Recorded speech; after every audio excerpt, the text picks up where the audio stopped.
Muy buenos días, amada iglesia. El Señor les continúe bendiciendo. Qué privilegio poder estar hoy en la casa del Señor. Hoy es un domingo especial. Hoy conmemoramos Domingo de Resurrección.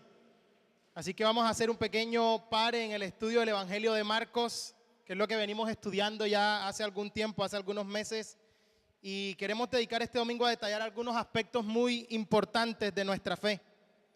Porque normalmente usamos este domingo y el jueves, por ejemplo, tuvimos una alborada donde tuvimos la oportunidad de compartir un poderoso pasaje que está en Isaías 53, cargado de todo lo que el plan redentor de Dios es.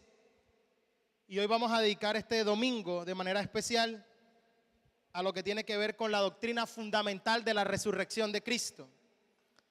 Como les decía, es un tema fundamental de nuestra fe y por eso es importante que lo podamos estudiar en esta mañana, y el próximo domingo ya retomaremos nuestra serie de prédicas y enseñanzas consecutivas del Evangelio de Marcos. Amén. Si usted ha visto las noticias últimamente, usted se va a dar cuenta que hay un fenómeno que viene golpeando recientemente a la sociedad. Un fenómeno que ha causado gran impacto en todas las esferas. Ha venido siendo objeto de debate y especialmente en esta época de agitación política ha sido muy comentado. Es un fenómeno que se llama fake news o noticias falsas. Muy seguramente todos los que estamos aquí en algún momento han recibido en estas redes sociales, en su cadena de WhatsApp, información. Y algunos sin saber si es falsa, si es verdadera, va, pum, y lo comparte. ¿Le ha pasado? O ha recibido algo que tú dices, bueno, ¿qué está pasando aquí? Esta combinación de los canales de información masivos como lo son las redes sociales, con alguna inexperiencia. Yo siempre discuto con mi mamá estos temas y esta semana no fue la excepción, porque parece que hay un pensamiento de que, bueno, si está ahí en esa red social, tiene que ser verdad. Y resulta que hay una persona que se ha inventado, ha editado un video, ha hecho una cantidad de mentiras y lo pasó. Y entonces alguno creyó que era verdad sin comprobar absolutamente nada y lo comparte y le hace el favor a quien quería hacer ese daño. Ese fenómeno ha causado un gran impacto político y social. Y yo creo que fue el año pasado, yo no sé si ustedes vieron en las noticias, que incluso una población salió de sus hogares en la madrugada porque una cadena de WhatsApp decía que una avalancha que había sucedido se iba a repetir y todo el mundo desalojó sus casas, salió en la carretera. No, es que en WhatsApp dijeron que la avalancha se va a repetir y salieron todos los medios y a decirle, mire, espérense ahí, eso no es así, regresen a sus casas. Igual ya había salido todo el mundo en pijama por la cadena de WhatsApp.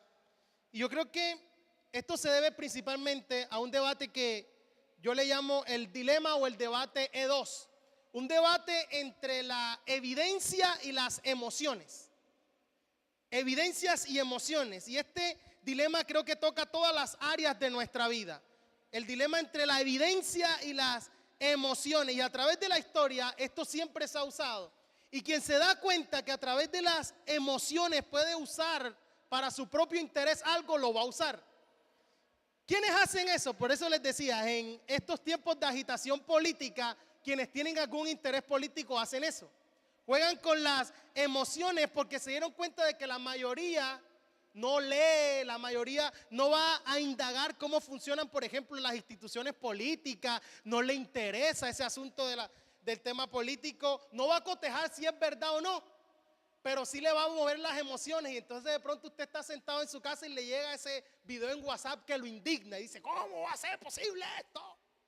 Y pum, y lo comparte, pero nunca se dio la tarea de saber si era verdad o no, sino que jugó con sus emociones y esa emoción, la emoción más básica, la rabia, la indignación, es usada para eso. ¿Quién más usa eso? Bueno, los falsos maestros y los falsos profetas usan eso también.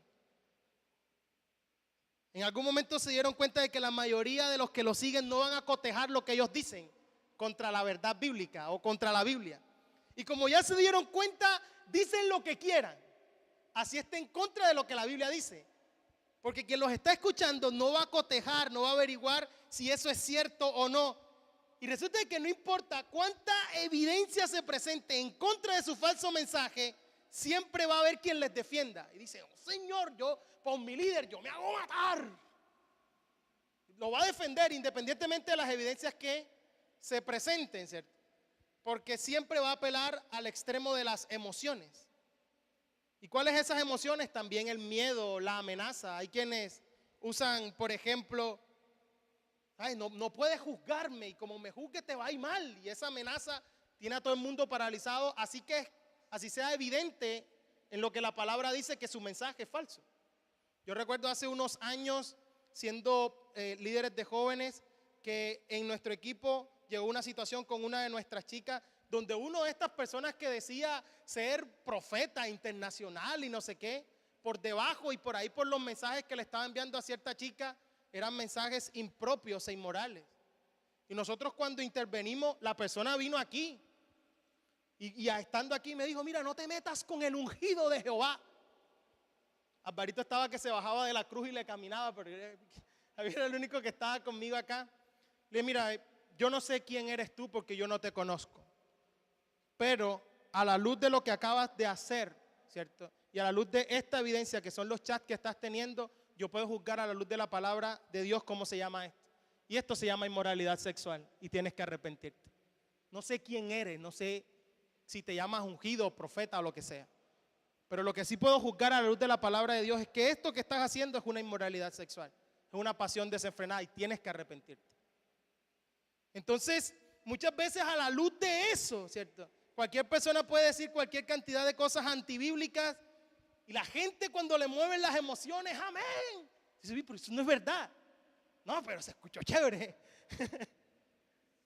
No es cierto. Entonces, este debate entre la evidencia y las emociones.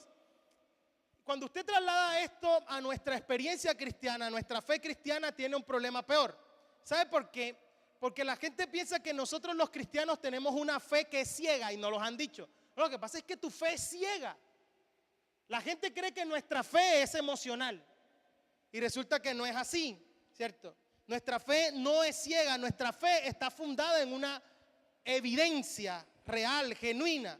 Y yo creo que nunca el problema ha sido la falta de evidencia, porque el ser humano siempre ha tenido evidencia. Es por eso que la Biblia dice el necio en su corazón no hay Dios. Y tiene que hacerlo desde su corazón y no desde la razón, porque si lo hiciera desde la razón, tendría que llegar a la conclusión de que sí hay Dios. Pero moralmente no quiere que haya Dios para vivir como quiere vivir. Y cuando nosotros vemos en profundidad esto, incluso hay una rama de la teología que se llama apologética, la defensa de la fe, así como decía el apóstol Pedro, usted esté preparado para con humildad presentar defensa de la fe cuando le pregunte, y ven acá, ¿y tú por qué crees en eso? ¿Tú por qué estás siguiendo al tal Jesús? Usted tiene que estar preparado, mira, por esto, por esto, por esto y por esto. Entonces yo creo que el principal asunto es eso, de que creen que nuestra fe es una fe emocional. Y la realidad es que la palabra fe, como está escrita en griego, la palabra pistis, es firme convicción, una confianza total y absoluta. Y no es ciega, solo que no ve por vista, pero no es ciega, ve de otra manera. Ahora bien, hay hechos que respaldan aquello que nosotros creemos. Y nosotros tenemos que conocer cuál es el fundamento en el cual está lo que nosotros creemos. Y es que lo que creemos tiene una base sólida. Yo no sé si usted ha leído la dedicación, por ejemplo, de Lucas, el evangelista, a la persona que le está escribiendo, que es un hombre llamado Teófilo. Cuando usted lee, puede hacerlo en su casa, el capítulo 1 de Lucas, como inicia Lucas, Lucas le dice, mira Teófilo, yo he hecho una investigación diligente de todas las cosas que entre nosotros fueron ciertísimas. Y después de haber hecho esa investigación diligente, te las escribo para que tú conozcas bien lo que has creído. Es decir, no le está diciendo ahí para que te emociones, para que... No, le está diciendo y le está dando una evidencia, una investigación que él hace. Y de esa forma está escrito Lucas y dice, te las pongo en orden para que tú tengas la verdad en tus manos y conozcas bien lo que has creído. El apóstol Juan cuando escribe dice, a mí esto nadie me lo contó, yo lo vi, yo fui un testigo presencial, yo lo toqué. Pedro también va a decir, yo estuve con él en el santo monte, yo escuché eso, yo fui testigo. Entonces este dilema de las emociones o la evidencia siempre se va a manifestar, siempre va a estar en nuestra vida. Yo no sé si usted ha escuchado gente que dice, no, esto que estoy haciendo me trae paz, y si me trae paz tiene que estar bien. ¿Usted lo ha escuchado? Dice, pero te trae paz y eso es todo lo que juzga. Pero si le estás quitando el marido a una persona, ¿cómo te puede traer paz eso? O sea, a la luz de la palabra de Dios, eso se llama adulterio. No, pero me trae paz. ¿Me estoy haciendo entender? Entonces, a lo largo de todo nuestra vida siempre vamos a tener este dilema. Y el capítulo que vamos a usar hoy para conmemorar este domingo especial de resurrección es un capítulo escrito de esa manera, en el cual el apóstol Pablo va a presentar evidencia, como en especie de un juicio, él va a presentar la evidencia. Este capítulo es el capítulo más extenso con relación al tema de la resurrección. Y este, que es el capítulo número 15 de la primera carta a los Corintios, va a presentar tanto la resurrección de Cristo, que es la causa, como la resurrección de los creyentes que se promete en el Evangelio. Entonces ubíquese por un momento en 1 Corintios capítulo 15, ya algunos habían abierto Marcos, vamos a dejar a Marcos quieto hoy. 1 Corintios 15, y vamos a leer los primeros 11 versículos. Este capítulo sería demasiado complicado tratar todo lo que contiene en una sola enseñanza, porque aborda todos los temas pertinentes a la doctrina de la resurrección. Como les decía, es el tratado más extenso del Nuevo Testamento con relación a este tema. Y solo para los que quieran seguir estudiando, en los primeros 11 versículos van a encontrar la certeza de la resurrección, las evidencias que el apóstol Pablo va a presentar, y los primeros 11 versículos presentan un resumen de lo que es el Evangelio, una síntesis de lo que es el Evangelio. Luego, del versículo 12 al 19, vamos a ver las consecuencias de no creer en la resurrección. Eso es lo que va a ver si usted continúa leyendo el capítulo. Del verso 20 al 34, la garantía de la resurrección, que es Cristo mismo. Del 35 al 39, cómo será ese tema del cuerpo resucitado. Y el apóstol va a poner el ejemplo de la semilla, que para que pueda nacer un árbol, primero la semilla tiene que morir, y después que muere es que va a salir un árbol. Y lo último, del verso 40 al 58, la victoria final sobre la muerte. Y ese maravilloso pasaje de dónde está, oh muerte, tu victoria, oh sepulcro, tu victoria, y la muerte, tu aguijón. Entonces, como es muy difícil estos 58 versículos, yo solo me voy a concentrar en los primeros 11, pero ahí tiene material para que usted siga trabajando. O si algún día estudiamos la carta a los Corintios, si Dios nos los permite, ya profundizaremos en esto. Entonces, en los primeros 11 versículos está la certeza o las evidencias que el apóstol Pablo va a presentar acerca de la resurrección. Versículo 1. Además os declaro, hermanos, el evangelio que os he predicado, el cual también recibisteis, en el cual también perseveráis, por el cual asimismo, si retenéis la palabra que os he predicado, sois salvos. Si no, creísteis en vano.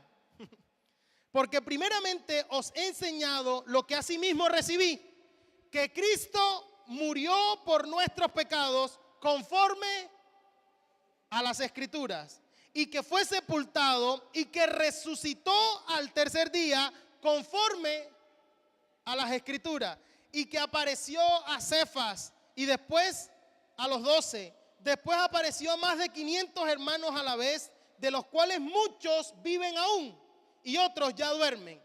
Después apareció a Jacobo, después a todos los apóstoles, y al último de todos, como a un abortivo, me apareció a mí, porque soy el más pequeño de los apóstoles, que no soy digno de ser llamado apóstol, porque perseguía a la iglesia de Dios. Pero por la gracia de Dios soy lo que soy, y su gracia no ha sido en vano para conmigo. Antes he trabajado más que todos ellos, pero no yo, sino la gracia de Dios conmigo.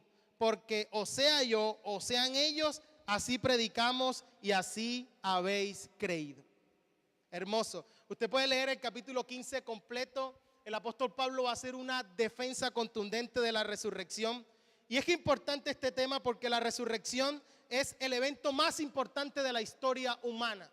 Es el evento que corona la redención de Dios. Es un pilar fundamental de nuestra fe cristiana. Es la piedra angular del cristianismo. La verdad central y fundamental del evangelio.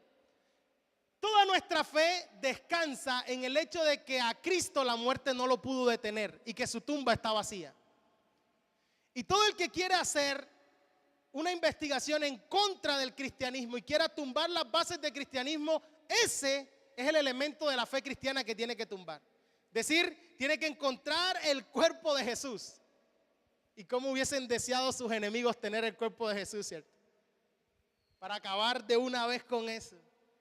La resurrección anuncia que la muerte no es el final y que solo a través de que le levantó de los muertos, Dios va a juzgar a todos, tanto vivos como muertos. Es la razón de la predicación de la iglesia. Es la razón por la cual estamos nosotros aquí. No es una característica más del cristianismo, no. La resurrección es la verdad esencial. El propósito del evangelio es rescatarnos de la condenación. Y la resurrección es el anuncio de que la muerte está vencida. Sin resurrección no hay cristianismo. Voy a repetir eso. Sin resurrección no hay cristianismo porque la resurrección da sentido a todos los beneficios del sacrificio de Jesús en la cruz. Es la garantía de que nosotros también resucitaremos, es lo que el apóstol Pablo va a decir ahí. Si Cristo resucitó, Él es la primicia y nosotros con Él. Así que es la razón incluso por la cual la iglesia se reúne en el primer día de la semana y no otro día, ni el séptimo, ni el viernes, ni el jueves. Porque el primer día de la semana es cuando estas mujeres van al sepulcro y encuentran la tumba vacía. Así que esto quiere decir que cada domingo, cuando nosotros nos reunimos en este lugar, en esto que hemos llamado el Día del Señor, lo que hemos venido es a celebrar que Él está vivo y que nuestro Redentor vive y vive para siempre.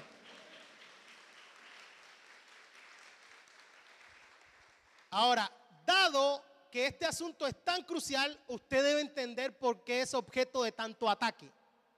Porque el asunto es fundamental. Siempre va a estar bajo ataque. Si no, miren todos los especiales y los documentales de esta Semana Santa, de comunidades que dicen ser científicas, de que sí, etc. Lo único cierto es que todo aquel que intenta criticar o derrumbar la base fundamental del cristianismo, en la mayoría de las veces termina convertido a él después de hacer una investigación seria.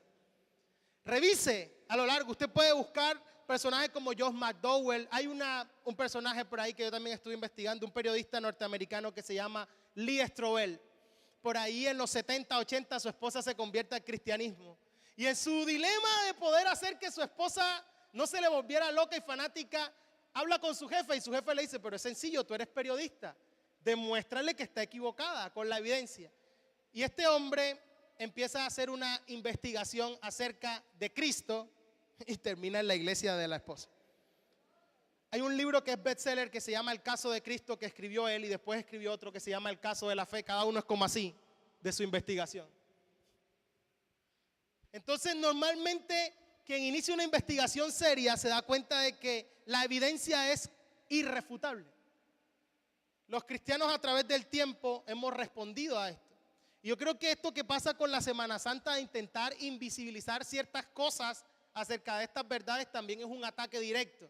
Esto de llamarle que huevitos de Pascua y que todo el mundo concentrado en qué va a hacer, qué va a pasear, a dónde va a ir, que el dulce que se va a comer, que la comida que va, ¿cierto? En todo el mundo está pensando en otra cosa menos en la esencia de lo que debería ser la conmemoración.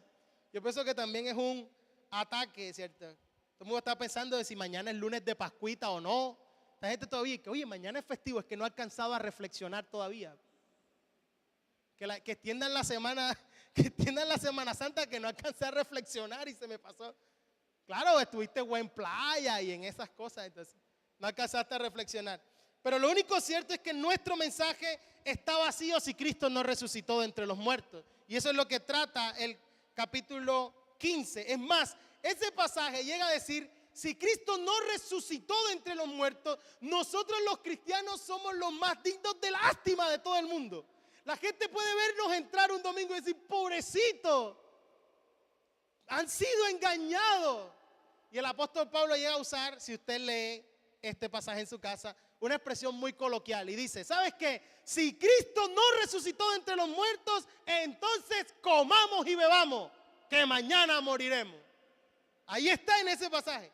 Pues no tiene ningún sentido entonces estar nosotros reunidos sin resurrección, no hay evangelio, y si no hay evangelio no hay salvación y estaríamos perdiendo el tiempo. Los apóstoles serían entonces unos falsos testigos. Dijeron que él había resucitado y mintieron si esto fuera así. Entonces todo, absolutamente todo en nuestra fe está unido por la resurrección de Cristo. Nosotros los cristianos celebramos que nuestro Redentor vive. Conmemoramos semanalmente la centralidad del evangelio. Si usted quita este pilar fundamental del cristianismo, no tiene cristianismo. Quita el corazón de la misma. Ahora, yo sé que usted me dice, bueno, el tema de la evidencia, nosotros quizás no necesitamos esa cantidad de evidencia porque nosotros nos convenció el Espíritu Santo. Y así es, a nosotros nos convence el Espíritu Santo. Solo que en la multiforme gracia de Dios, Él hace como quiere. Y si usted revisa, va a encontrar, por ejemplo, un hombre llamado Anthony Flew, genetista e investigador del ADN, ateo. ¿Dónde encontró Dios? En el ADN. Un día que estudiando el ADN y vio tanta perfección y tanto orden, dijo definitivamente esto no ha podido surgir solo. Y él la encontró ahí. Es decir, que donde sea hay evidencia de esto que puede ser fe. Y los corintios parece que estaban pasando por una crisis de fe con relación al tema de la resurrección, por lo cual el apóstol Pablo tiene que entrar y presentar la evidencia de la certeza de la resurrección de Cristo. Esta iglesia enfrentaba una dificultad por lo menos por dos razones. La primera tenía que ver con filosofía. Mucho antes del apóstol Pablo, un filósofo muy conocido, Platón, había propuesto de que había un dualismo. ¿Qué es un dualismo? De que nosotros éramos cuerpo y alma. Y que el alma era buena, pero el problema es que estaba en una cárcel. Y en la cárcel era el cuerpo. Y entonces el alma estaba presa dentro de la cárcel del cuerpo. Entonces la gente justificaba lo que hacía porque decía, bueno, yo por dentro tengo buenas intenciones, el problema es que esta mano es malísima.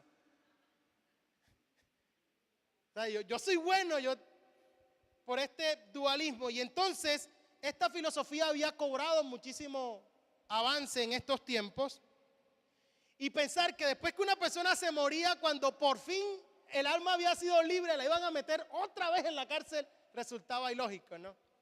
Y la otra razón es porque muy probable en esta iglesia también había influencia de una doctrina de unos hombres llamados los saduceos. Y los saduceos no creían en la resurrección a pesar de que habían estudiado la Biblia y el Antiguo Testamento y ahí también estaba la doctrina. Así que la iglesia en Corinto tenía ciertas dudas y reservas con relación a la resurrección. Y es la causa por la cual el apóstol Pablo le escribe toda esta carta, todo este capítulo tan maravilloso. Y el apóstol Pablo presenta tres grandes evidencias que confirman la resurrección de Cristo. La primera, dice el apóstol Pablo, son las escrituras. Y eso está en el versículo 1 al 4. Es la evidencia que él presenta. La segunda evidencia que el apóstol Pablo presenta son testigos oculares de la resurrección de Cristo, en los versículos 5 al 7.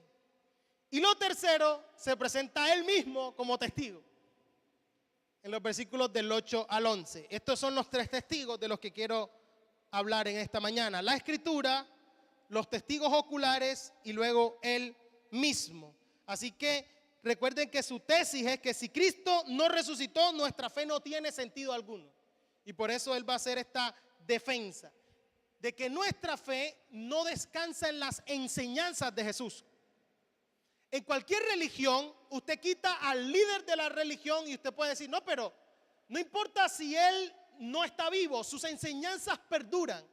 Y nosotros tenemos hoy su legado, tenemos sus enseñanzas y puede continuar. Así funcionan todas las religiones del mundo, con un líder que murió pero dejó sus enseñanzas. El cristianismo no. El cristianismo descansa en la persona de Jesús, de que hoy está vivo y yo puedo tener un encuentro real con Él. Y a través de eso, Él puede enseñarme. Y la Biblia lo que busca es conducirnos a la persona de Jesús. Y por eso es que el primer testigo que el apóstol Pablo va a presentar es la Escritura, versículo 1 al 4. Además os declaro, hermanos, el evangelio que os he predicado, el cual también recibisteis, en el cual también perseveráis, por el cual asimismo, si retenéis la palabra que os he predicado, sois salvos. Si no, creísteis en vano. Porque primeramente, si la Biblia es suya, subraya la palabra primeramente. Si la tienen en el celular o en la tablet, subraya todo el versículo entonces, pues creo que no sé.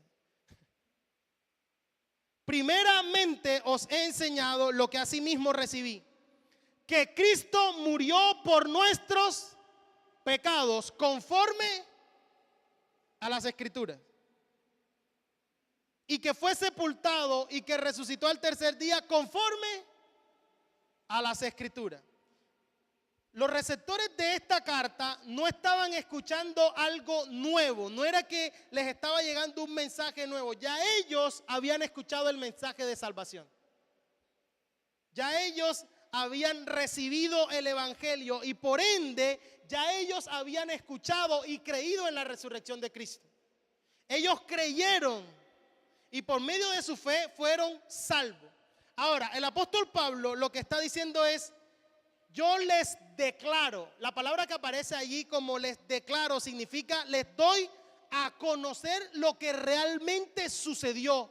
Algo que es verídico, algo que es comprobable. Se los declaro. Algo que realmente ocurrió y que se podría verificar. Es la frase que aparece allí como les declaro.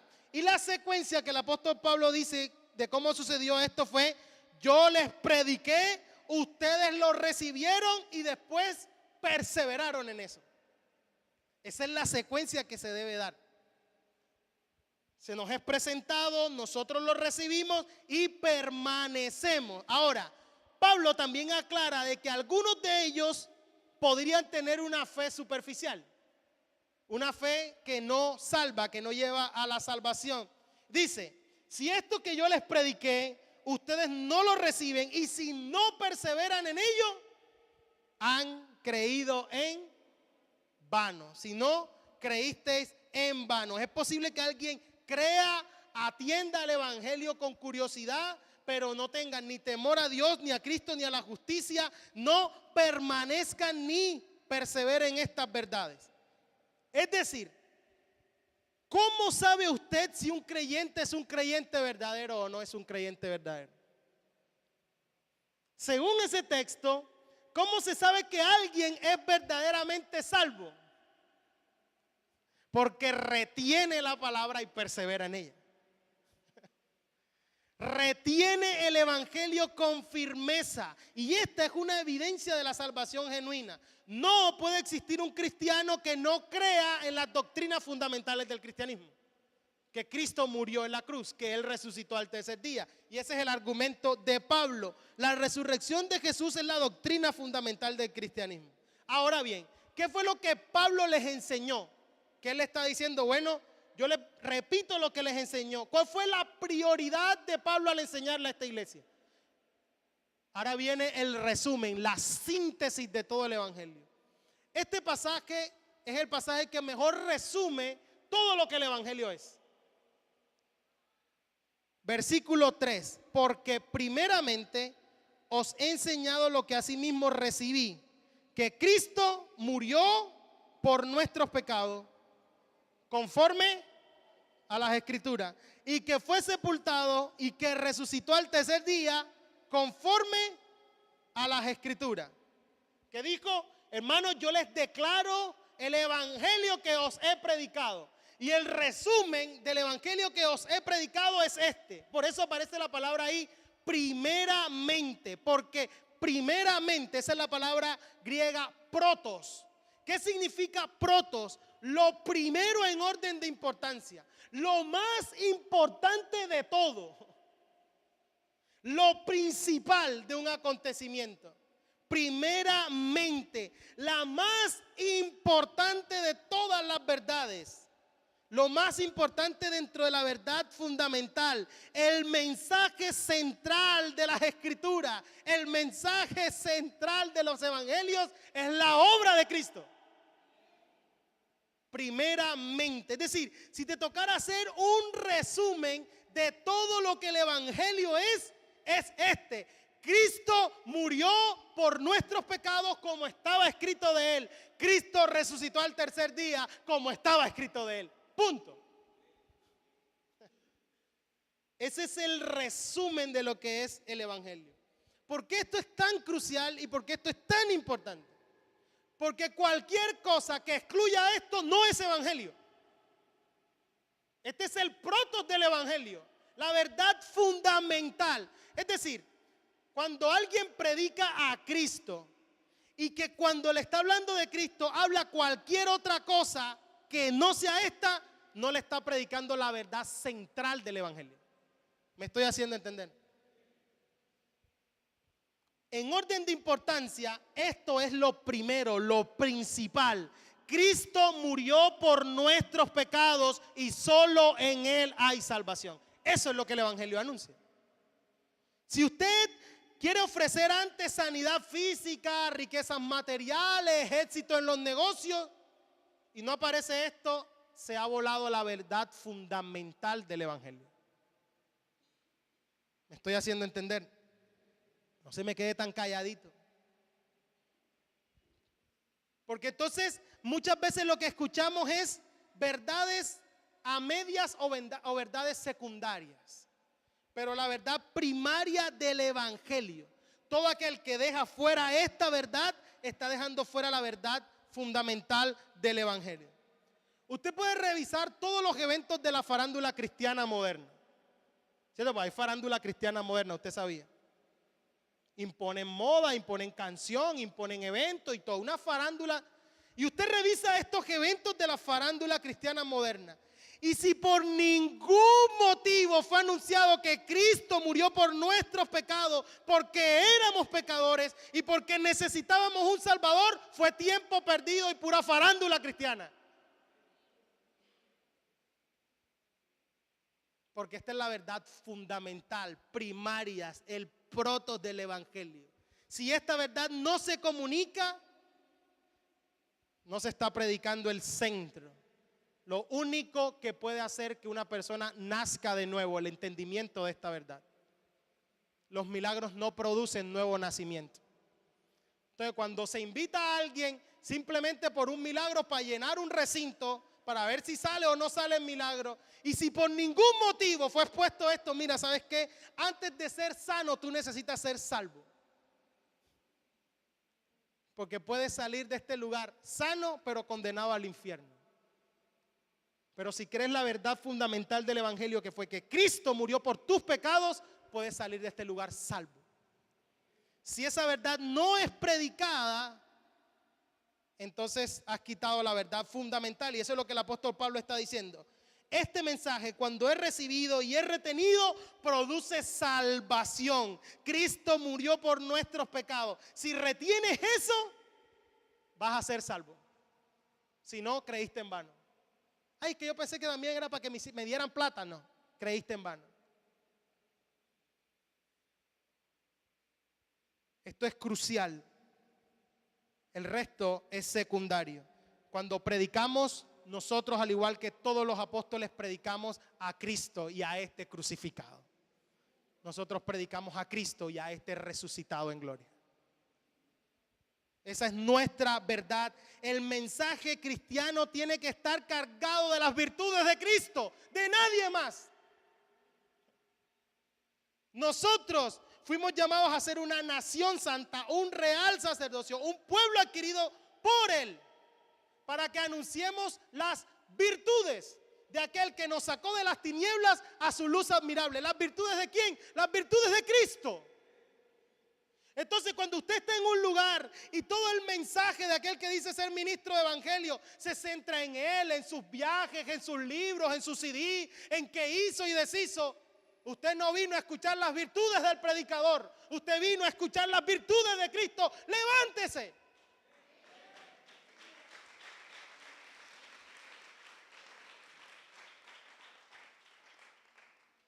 Que yo hice, que yo tengo esto, que no. El único nombre que necesita ser engrandecido es este. El único nombre que merece ser exaltado. Así que deséchelo sin ningún problema. No, cuidado, me juzga porque el ungido, mi hermano, te he juzgado con justo juicio y fuiste hallado falso. Está bajo de peso. Tu mensaje no anuncia las virtudes de Cristo. No sé quién eres tú, pero a la luz de la palabra no pasas. Arrepiéntete. La evidencia es clara y contundente. Y yo creo que esta es la principal diferencia, ¿cierto?, entre nosotros como cristianos. ¿Sabe?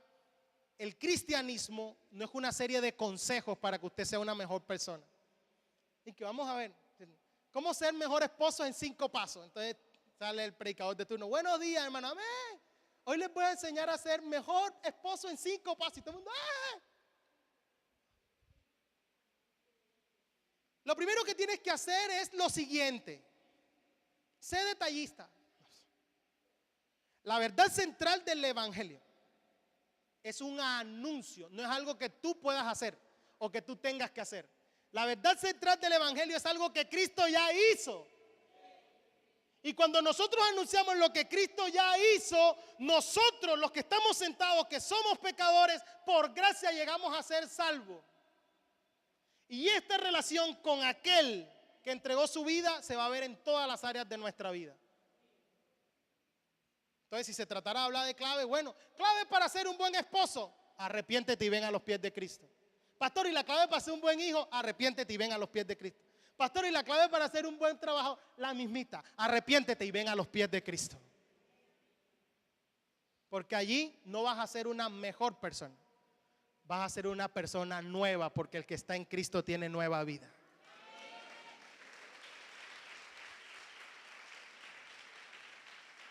Así que esta verdad, Cristo vino a morir por nuestros pecados. Y tú dices, pero eso es obvio. No, porque hay algunos que dicen que Cristo vino para otra cosa. ¿A qué vino Cristo? A morir por nuestros pecados, a sufrir el castigo que nosotros merecíamos. Nosotros le entregamos nuestros pecados, Él nos entrega su justicia. No hay ningún mensaje así en ninguna religión del mundo, hermano. Y nosotros somos privilegiados. Y por eso el apóstol Pablo, la primera evidencia que presenta es la palabra de Dios. La veracidad de lo que la palabra había anunciado. La resurrección prueba que la palabra de Dios es verdad. Y la palabra de Dios confirma también la resurrección. Usted podría leer a lo largo de toda la historia bíblica. El apóstol Pablo está diciendo, ahí está en la escritura. Escrito hace muchísimos años. Usted lo puede comprobar. Ve y lo revisas. Decía, el jueves leíamos Isaías 53 y decíamos cuánta precisión que el texto es capaz de decir. ¿Sabe? Quienes lo mataron intentaron poner su cuerpo, ¿cierto?, allí en el basurero, como si no valiera nada, pero con los ricos fue en su sepultura. Tanto detalle que hasta José de Arimatea aparece en Isaías 53, 700 años antes. Ahí lo tiene. Y cada uno de los apóstoles, cada vez que iba a presentar esta verdad, lo tenía que hacer a la luz de eso. Usted puede leer, por ejemplo, en Hechos capítulo 2, cuando Pedro está dando ese magistral discurso que hace que 3,000 personas se conviertan. Él cita a David en el Salmo 16 y le dice, es cierto que David fue el que dijo que no iba a dejar mi alma en el Hades, no permitirás que tu santo vea corrupción. Pero Pedro le dice a los judíos, le dice, oye, pero si nosotros sabemos dónde está la tumba de David y ahí está David. Así que ese texto no hablaba de David, dice Pedro. Y cuando usted lee Hechos 2, en el verso 30, Pedro les dice, pero siendo profeta y sabiendo que con juramento Dios le había jurado que su descendencia en cuanto a la carne levantaría al Cristo para que se sentase en su trono, viéndolo antes habló de la resurrección de Cristo, que su alma no fue dejada en el Hades ni su carne vio corrupción. A este Jesús resucitó Dios, de los cuales todos nosotros somos testigos, nosotros lo vimos. David no estaba hablando de él mismo, le dice el apóstol. David estaba hablando de alguien. Y allá tan lejos, 1500 años antes, la escritura lo había anunciado. Usted ve al apóstol Pablo siempre que presenta. Hay un pasaje hermoso, por ejemplo, cuando Pablo está en Atenas y todo el mundo en Atenas quería escuchar algo novedoso, a ver qué nuevo conocimiento había, y lo empiezan a escuchar. Y todo el mundo está escuchando al apóstol Pablo, ¿hasta cuándo? Hasta cuando toca el tema de la resurrección. Ah, ya, otro día te escuchamos. Pero los que estaban ahí, algunos sí creyeron. Entre esos el que cuidaba ahí el Areópago. Pero más adelante, cuando se presenta a dar defensa a él mismo, usted va a encontrar al apóstol Pablo diciendo, ¿sabes qué? Era necesario que él padeciera para ser el primero de la resurrección de los muertos. Y se los anuncia, porque la resurrección prueba la inerrancia bíblica, que la palabra de Dios es verdad y que esto fortalezca nuestra fe y nuestra confianza en ella. Revísenlo, calcúlenlo. Si son matemáticos, calculen la probabilidad que 5 de las profecías de Isaías 53 se cumplan en una sola persona. Si no, busquen en un libro que se llama Más que un carpintero, que ya un matemático hizo el cálculo. Creo que da 1 en 10 a la 17 potencia. Eso es inimaginable. La segunda evidencia que el apóstol Pablo presenta son los testigos oculares, versículos 5 al 7. Se apareció a Cefas. ¿Quién es Cefas? Cefas es Pedro. Su nombre en arameo, Cefas. Después se apareció a los 12, después se apareció a más de 500 hermanos a la vez, de los cuales muchos viven aún y otros ya duermen. Después apareció a Jacobo y después a todos los apóstoles. Entonces, Pablo ahora añade a las evidencias del testimonio, no solo que ya esto había sido anunciado por las escrituras y él era un gran conocedor de las escrituras, sino que ahora añade los testigos presenciales para respaldar la realidad de la resurrección de Cristo. Estos testimonios siempre en todo juicio son importantes. Y cuando estos testimonios se pueden cotejar unos con otros, cobra más fuerza.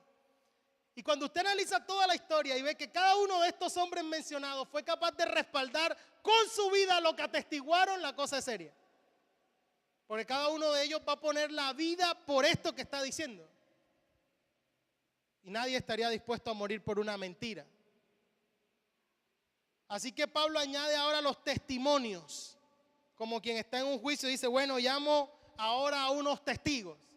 Y el primero de los testigos, él cita a Cefas, a Pedro, pero Jesús apareció a mucha más gente en los 40 días después de su resurrección. Jesús apareció en Jerusalén, a María Magdalena, a mujeres, a los 10 discípulos sin Tomás. Después llegó al servicio tarde Tomás. Buena, se nos apareció el maestro resucitado. ¿Cómo? No lo viste porque llegaste tarde. Dice, no Señor, hasta que yo mismo no sea capaz de verlo, de poner mi mano allí en su herida. Entonces, 8 días después, se aparece nuevamente a los discípulos y ya Tomás llegó temprano. Y con Tomás. Se les apareció en la ascensión, en el camino de Maús, en Galilea, a 500 personas, a Jacobo, a los apóstoles. Pero el apóstol Pablo solo cita a estos testigos. El primero de ellos es Pedro, ¿cierto? Y hay que ver a lo largo de la historia el cambio trascendental del apóstol Pedro, que pasa de ser un pescador tosco, un hombre temeroso, a ser el Pedro que está dando el mensaje en Hechos capítulo 2. ¿Qué le pasó a Pedro? Se encontró con el resucitado. Eso cuando resucita, díganle a los discípulos, y a Pedro, que resucitó, porque ya Pedro había vuelto a pescar. Tienen que ir a buscar ahí. Dice que se le apareció a los discípulos, de los mismos que dijeron que se habían robado el cuerpo de Jesús. Pedro, que tuvo temor delante de una sirvienta en el patio. Iban a ser capaces de burlar una guardia romana y llevarse un cuerpo. Después dice que se le apareció a 500 hermanos más a la vez. No era una ilusión óptica. Y le dice el apóstol Pablo, mira, muchos de ellos viven, como vayan y pregúntenle, todavía están vivos. Se le apareció a Jacobo. ¿Cuál es este Jacobo? El medio hermano de Jesús, que no creía en él, el mismo que lo va a buscar porque ya Jesús se volvió loco, es lo que creen sus hermanos y su familia, está fuera de sí. Y este Jacobo, después de este encuentro con Jesús, cambia trascendentalmente y se convierte en un pilar de la iglesia. Es quien escribe la carta que tenemos ahí, Santiago. Este es el hombre. En conclusión, todo aquel que se encontró con el resucitado cambió radicalmente de vida. Todo aquel que se encuentra con él es transformado. Y este fue el segundo testigo que el apóstol Pablo usa. Y el tercero y último es él mismo. Versículo 8 al 11. Y al último de todos, como a un abortivo, dice Pablo, me apareció a mí, porque yo soy el más pequeño de los apóstoles, que no soy digno de ser llamado apóstol porque perseguía a la iglesia de Dios, pero por la gracia de Dios soy lo que soy, y su gracia no ha sido en vano para conmigo. Antes he trabajado más que todos ellos, pero no yo, sino la gracia de Dios conmigo, porque o sea yo, o sean ellos, así predicamos y así habéis creído. El último testigo, la última evidencia ante esta corte es él mismo. Pablo mismo tuvo un encuentro con el resucitado camino a Damasco. Y él en muchas ocasiones relata todo lo que fue su conversión, a qué iba. No es que él estaba por deporte persiguiendo a la iglesia, no, él era un celoso de lo que la ley de Dios decía. Y por ese celo iba precisamente a eso, a seguir persiguiendo a la iglesia.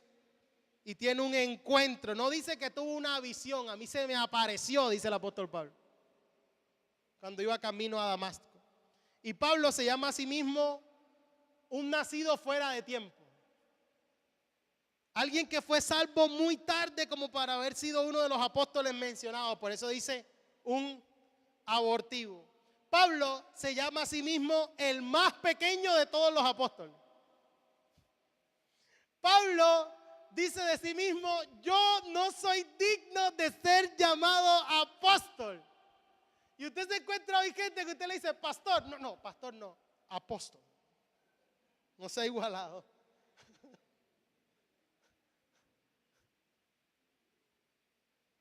Y Pablo está diciendo, yo no soy digno de ser llamado apóstol. Qué irónico, ¿no les parece? Cristo mismo se le reveló a Pablo. Y según este propósito divino se convirtió en un apóstol, el último de todos. Y él dice, el más pequeño de todos. Y a mí me impresiona este pasaje. Pues Pablo dice, miren, yo he podido ser el más pequeño. Está bien, soy el más pequeño. Yo he podido ser el último que llegó a esto. Pero ¿sabes qué? Soy el que más ha trabajado. ¿Lo leyeron? Vuelva a leer el texto. Yo podría ser el más pequeño, yo podría haber llegado de último al equipo apostólico. Yo fui el último de los convocados a esta selección. Pero la estoy sudando toda. Esa sí la entiende. A mí me convocaron de último, dice el apóstol Pablo.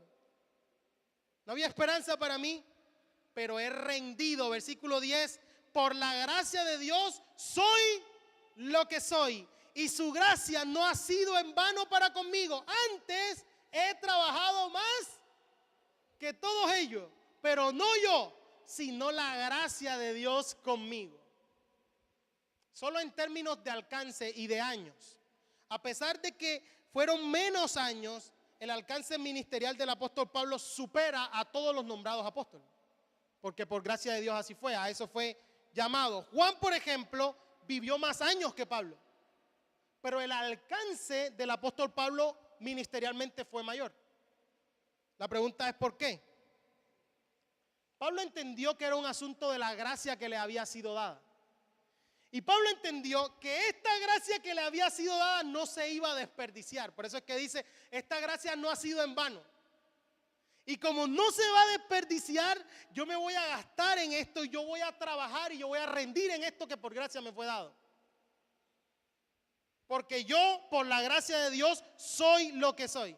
¿Sabe? Nosotros, en cambio, esperamos que los veteranos rindan más. Él tiene más años en la iglesia, él lo puede hacer. Que lo haga él. ¿Cierto? No, hermano, para que, espérate y te llamo una hermana en la iglesia que ella sí te colabora en eso. Yo no, yo estoy llegando ahí de último. Apenas estoy haciendo los cursos. ¿Por qué pasa eso? Porque no entendemos que esto es un asunto de gracia y el apóstol Pablo sí lo entendió. No es de experiencia ni de cuántos años tienes. Es que por la gracia de Dios somos lo que somos. Y eso es lo que le dice. Yo entendí que esta gracia no se iba a desperdiciar. Porque cuando se entiende que es por la gracia de Dios, no podemos dejar que esta gracia se desperdicie. Y nosotros somos capaces de trabajar lo que sea necesario para que esa gracia no se desperdicie. Para que esta gracia no sea en vano. Y la pregunta importante en esto, antes de seguir, es ¿cuánta gracia se está desperdiciando? ¿Cuánto de lo que Dios te ha dado a ti por gracia se está desperdiciando hoy? ¿Cuánto de lo que Dios te ha puesto en tus manos, tus dones, tus talentos, todo lo que el Señor te ha asignado, tu llamado, tu servicio, está desperdiciado porque tú estás esperando ahí que otro lo haga? ¿Ah? Sí, eso alguien lo hace. La hermana Nori es buena para eso. Porque no hemos entendido de que esto es un asunto de gracia y que por la gracia de Dios somos lo que somos y que tenemos que levantarnos como el apóstol Pablo lo dijo. ¿Sabes qué? Esta gracia no va a ser en vano para conmigo, esta gracia no se va a desperdiciar, me voy a gastar en esto.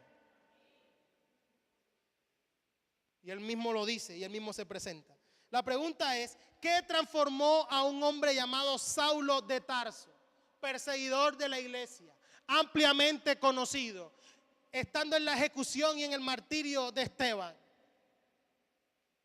miembro del Sanedrín, fariseo de fariseos, circuncidado al 8º día?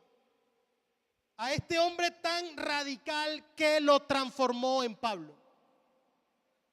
Un encuentro con el resucitado. Que le dijo: Pablo, ¿por qué me persigues? ¿Quién eres, Señor? ¿Que quién soy? Yo soy Jesús a quien tú persigues. Y lo que estás haciendo es como si cogieras un aguijón y le estuvieras dando patadas a un aguijón. Crees que me estás haciendo daño y el único que se está haciendo daño eres tú mismo. ¿Qué quieres que haga? Levántate. Y ese encuentro con el resucitado lo transformó. Porque todo aquel que se encuentra con el resucitado cambia radicalmente de vida. Todo aquel que se encuentra con él es transformado. Nuestra vida es una evidencia de eso. Nuestra experiencia, nuestra propia vida es un testimonio de que nuestro Redentor vive, o es que alguno de nosotros está loco aquí. Hasta donde yo sé, todos estamos en nuestro sano juicio, eso espero yo. ¿Alguno lo obligó a venir esta mañana aquí? No, ¿verdad? Estamos aquí porque nuestra propia vida es un testimonio de que nosotros también tuvimos un encuentro con Él. Todos proclamamos este mismo mensaje. Todos anunciamos la misma verdad. Nuestro Redentor vive y vive para siempre.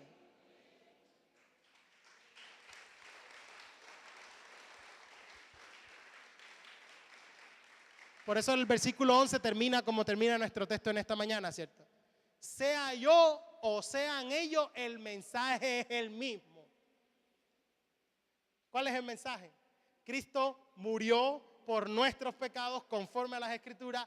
Cristo resucitó al 3er día conforme a las Escrituras. Y ellos y yo hemos sido transformados y nosotros hemos sido transformados por ese mensaje. Sea yo o sean ellos, así predicamos y así habéis creído.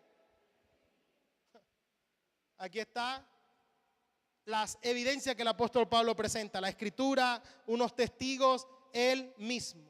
La pregunta es, ¿cómo sería nuestra vida si entendiéramos realmente esta verdad?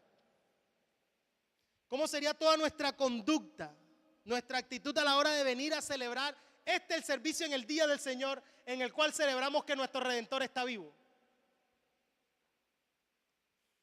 ¿Cómo sería nuestro servicio? ¿Cómo sería nuestra generosidad de recursos, de tiempo, bajo este entendimiento? Sería realmente diferente. Todo en nuestra vida cristiana está conectada a la resurrección de Cristo. Porque si la muerte entró por Adán, por Cristo entró la vida y la vida eterna. La venida del Espíritu Santo, si Jesús no resucitaba, no ascendía, y si no ascendía, no tendríamos el Espíritu Santo. Está conectada a la resurrección de Cristo. El perdón de nuestros pecados. Porque su resurrección muestra de que la justicia de Dios se satisfizo con su sacrificio. La intercesión de Cristo hoy por nosotros. El poder espiritual que nos habita, porque dice la carta de Efesios que ese mismo poder que resucitó a Cristo de entre los muertos es el que hoy tenemos a nuestra disposición. El establecimiento de la iglesia fue posible por la resurrección, porque este fue el mensaje de los apóstoles, que después de la muerte de Jesús, por más que se lo había anunciado, se amedrentaron, y solo hasta después que resucitó fue que se convencieron de que era cierto lo que les había dicho. Así que la existencia de la iglesia, el establecimiento de la iglesia está unido a la resurrección de Cristo. Pero también el juicio de Dios, que un día Él va a venir a juzgar a los vivos y a los muertos. Y dice, no hay problema, ya se murió, ya no hay nada que hacer, no. Un día Él viene a juzgar a los vivos y a los muertos. Porque la muerte no tiene la última palabra la tiene Él. Así que Él murió y volvió a vivir para que sea Señor tanto de vivos como de muertos. Él será ese juez, seas incrédulo o seas creyente. Así que estamos frente a la verdad trascendental de toda la eternidad. Y hoy que celebramos su resurrección, también celebramos con Él que algún día nosotros también resucitaremos con Él. Y que en nosotros la muerte no tiene la última palabra. Que Él está vivo y que podemos tener un encuentro con Él. Y que nadie que ha tenido un encuentro con Él ha seguido siendo el mismo.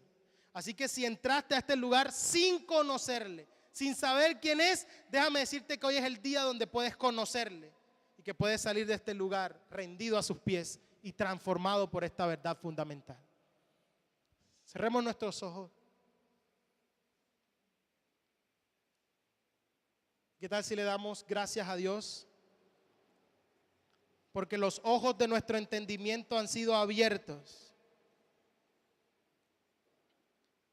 Hoy es un día para tener un encuentro real con Él, porque nuestro Redentor está vivo. Podemos tener un encuentro con el resucitado. Y nadie que ha tenido un encuentro con el resucitado ha seguido siendo el mismo. Nuestro Señor es glorioso y nosotros hemos creído en un Jesús glorioso, por el que vale la pena gastarse por completo. Él no escatimó el ser igual a Dios como cosa que aferrarse y se despojó. Y ahora se nos pide a nosotros que haya en nosotros este mismo sentir que hubo en Cristo. ¿A qué te aferras? Despójate de todo aquello que no te permite caer rendido a sus pies. He aquí la verdad central y primaria del Evangelio. He aquí el protos del Evangelio. Cristo Jesús murió por los pecadores. Eso es lo que la Escritura dijo desde el inicio. Desde el anuncio del Génesis.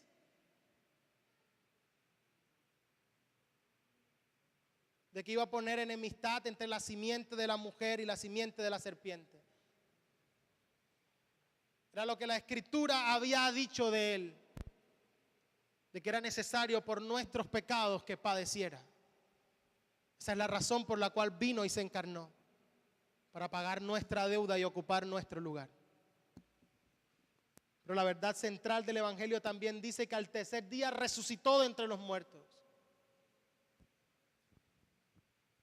Y que ahora la muerte no tiene la última palabra. Que ahora nosotros, por medio de la fe, podemos llegar a Él.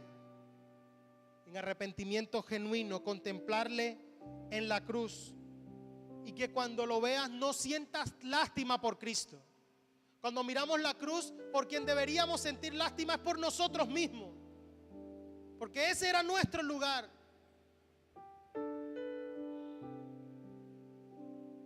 Por nuestros pecados. Y hoy es un buen día para entender esta verdad fundamental, que este era nuestro lugar, pero Él se encarnó y fue a la muerte y muerte de cruz,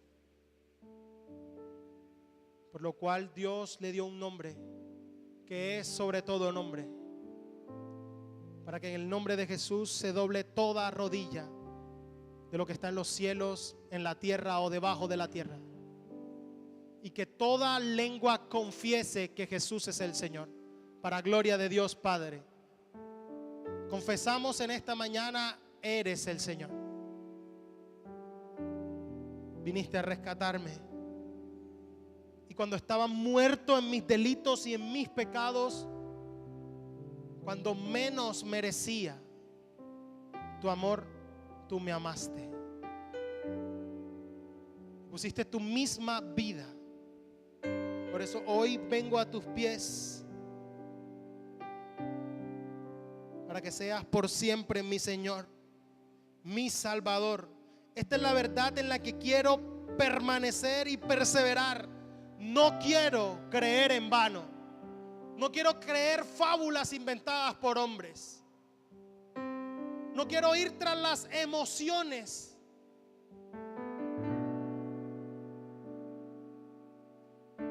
Quiero que todo lo que has dado como una evidencia real y genuina de tu perfección, porque los cielos cuentan tu gloria, porque en mi corazón hay eternidad,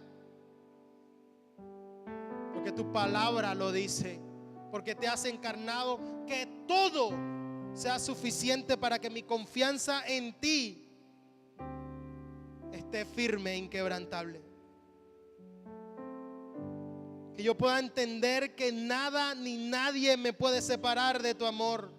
Que ni la tribulación, ni la angustia, ni la desnudez, ni el hambre, ni lo alto, ni lo profundo, ni lo presente, ni lo porvenir, nada me podrá separar del amor de Dios que es en Cristo Jesús. Que ni la misma muerte me puede separar de tu amor. ¿Dónde está, oh muerte, tu aguijón? ¿Dónde, oh sepulcro, tu victoria? Sorbida es la muerte en victoria. Venciste, vives, y por cuanto tú vives, nosotros viviremos. Oh, cuán hermoso y grandioso es tu nombre. Oh, cuán bendita fue la cruz que pagó nuestro precio.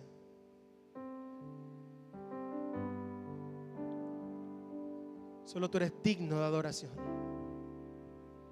exaltado hasta lo sumo, por cuanto te humillaste hasta lo sumo. Si estás en este lugar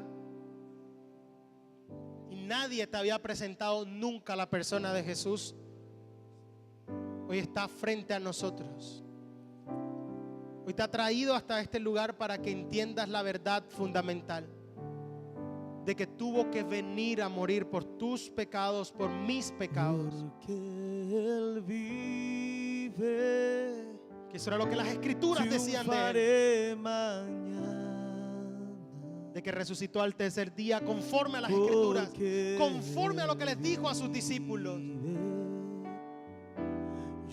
que hoy está vivo, y por cuanto Él vive, el temor es erradicado de nuestra vida, porque el futuro está en sus manos. Que el futuro es tuyo, que la vida vale más y más solo por Él. Vale más y más. Solo Él le ha dado sentido a nuestra vida. Solo Él le dio el rumbo debido a nuestra vida. Él vive y vive para siempre. La muerte no pudo manejar. Mañana, porque Él vive. Este es el día de tu encuentro con el resucitado. No hay temor. El encuentro encuentro que transforma vidas.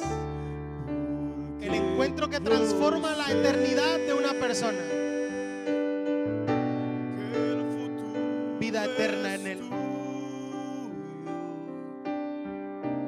La vida vale más y más solo por Él. Una vez más podemos expresar de lo profundo de nuestro corazón. Él vive, triunfaré mañana,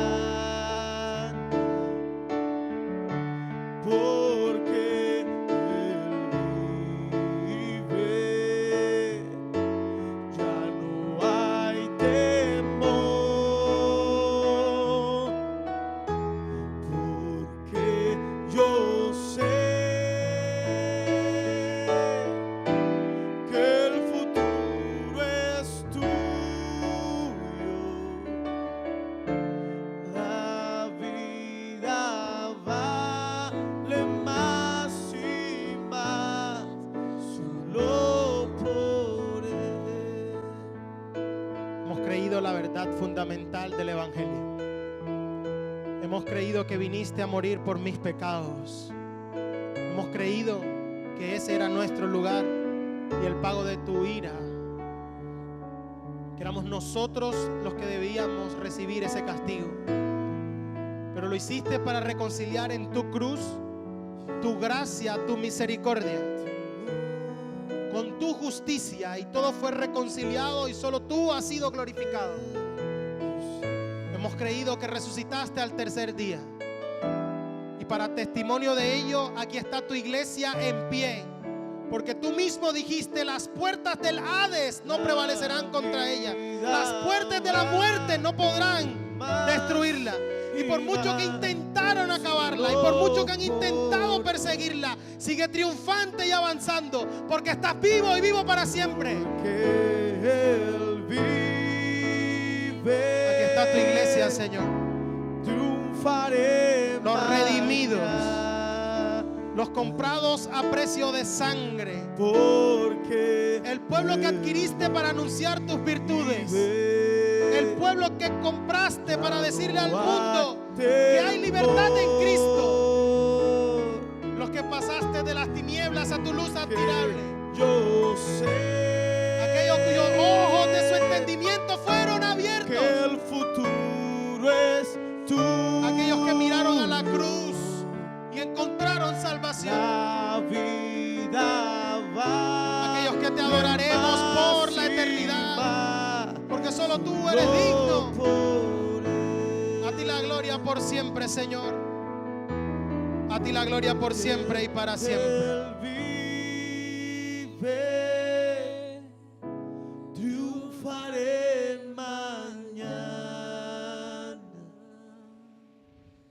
porque Él vive, ya no hay temor, porque yo sé que el futuro es tuyo. La vida vale más y más solo